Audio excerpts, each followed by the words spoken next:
Shalom, saudara yang terkasih dalam Tuhan. Matius 5 ayat yang ketiga. Firman Tuhan berbunyi demikian. Berbahagialah orang yang miskin di hadapan Allah, karena merekalah yang empunya kerajaan surga. Saudara, falsafah dunia mengatakan, berbahagialah orang yang kaya. Bagi orang dunia, tidak ada yang lebih mendasar di dalam kebutuhan manusia yang dapat memberi kebahagiaan selain kekayaan. Falsafah ini telah menjerumuskan barangkali hampir semua orang untuk berlomba-lomba mencari dan menimbun kekayaan. Orang yang sudah pernah mengecap kekayaan, merekalah yang pada akhirnya dengan nada kecewa mengatakan bahwa kekayaan ternyata tidak menjamin kebahagiaan. Tapi bagi orang yang belum memilikinya, hampir-hampir tidak mungkin percaya bahwa kekayaan tidak memberikan kebahagiaan seperti yang diharapkan. Orang masih akan terus mencari kekayaan, dan itu masih akan menjadi salah satu sasaran perjuangan hidup manusia yang paling utama. Carilah kekayaan sebanyak-banyaknya, supaya dengan itu engkau dapat memiliki dunia. Itulah falsafah hidup dunia. Saudara, di tengah-tengah perlombaan manusia untuk menjadi kaya, Tuhan Yesus berkata, berbahagialah orang yang miskin di hadapan Allah, karena merekalah yang empunya kerajaan sorga. Di sini kita perlu mengerti dengan jelas apa yang dimaksud Tuhan dengan miskin. Yang Tuhan maksudkan di sini sesungguhnya adalah dalam arti rohani, yaitu suatu kesadaran diri sebagai orang yang sama sekali tidak punya kelebihan diri untuk disandarkan atau dibanggakan. Bukan masalah kita kaya atau miskin, tapi masalah bagaimana dia memandang dirinya, bagaimana dia menilai dirinya di hadapan Tuhan. Di dalam pandangan Tuhan, tidak ada hal yang lebih tragis dalam kehidupan manusia selain daripada kebutaan atau ketidaksadaran manusia terhadap dirinya sendiri. Penipuan diri seperti itu tidak pernah membuat orang sungguh-sungguh bahagia. Dia tidak akan pernah mampu memiliki dunia. Bahkan jauh sebelum dia mencapai prestasi itu, dia sudah akan terbakar hangus oleh ambisinya sendiri. Tetapi Tuhan Yesus berkata, berbahagialah orang yang miskin di hadapan Allah. Menjadi miskin dalam roh bukan kebalikan dari sifat-sifat negatif seperti yang dibicarakan di atas.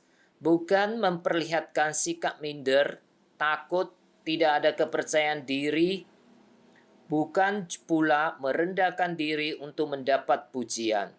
Menjadi miskin dalam roh bukan sekedar mengusahakan suatu penampilan yang berbeda, yang lebih baik dari orang dunia. Bukan itu. Kemiskinan ini adalah karakter Kristen yang mendasar, yang sudah melekat dalam hidup orang Kristen yang sejati. Tanpa karakter ini, orang belum menjadi Kristen. Demikian juga orang Kristen yang tidak memelihara dan mewujudkan karakter ini dengan baik, tidak akan mengalami kekayaan iman Kristen yang sesungguhnya. Seperti Petrus dalam Perjanjian Baru, seorang yang tegar, agresif, penuh percaya diri, tapi ketika berdiri di hadapan kemuliaan Tuhan, dia melihat dirinya sendiri lalu berkata, Tuhan, pergilah daripadaku karena aku ini orang berdosa. Saudara, menjadi miskin di hadapan Allah adalah hilangnya rasa kebanggaan diri, hilangnya rasa keyakinan diri, dan rasa ketergantungan diri secara total. Itu berarti suatu kesadaran bahwa di hadapan Allah tidak ada apapun yang bisa dibanggakan.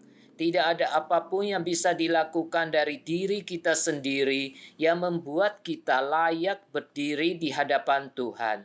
Ini berbicara tentang suatu kesadaran ketika seseorang berdiri di hadapan Allah, melihat dan menemukan bahwa dirinya tidak ada apa-apanya sama sekali. Inilah miskin di hadapan Allah. Orang Kristen adalah orang yang seharusnya tidak menggantungkan kebanggaannya kepada hal-hal tertentu, tidak pada kelahirannya dalam keluarga Kristen, tidak menyandarkan hidupnya semata-mata pada kekayaan, kepandaian, kedudukan sosial, dan segala sesuatu yang ada pada dirinya. Menjadi orang yang miskin di hadapan Allah adalah menyadari bahwa hidup tidak bergantung pada hal-hal tersebut, tidak bergantung pada diri sendiri. Dia sadar sepenuhnya akan kehinaan dirinya, bahwa apapun yang ada pada dirinya tidak mungkin bisa dibanggakan di hadapan Allah. Maka dengan rendah hati, dia bersujud di hadapan Allah dan berharap hanya kepada kemurahan dan anugerah Tuhan. Itu adalah orang yang miskin di hadapan Allah. Jadi, menjadi miskin di hadapan Allah adalah berbicara tentang bagaimana seseorang melihat dirinya dalam hubungannya dengan Tuhan dan dari kacamata Tuhan sendiri. Bagaimana sikap seseorang ketika ia datang di hadapan Tuhan, bagaimana cara dia berkomunikasi dengan Tuhan, serta apa saja yang dikomunikasikannya dengan Tuhan dan dengan sesama. Orang yang miskin di hadapan Tuhan adalah orang yang berkata, "Oh Tuhan, biarlah si aku yang hina ini menjadi semakin kecil dan Engkau menjadi nyata di dalam aku." Amin.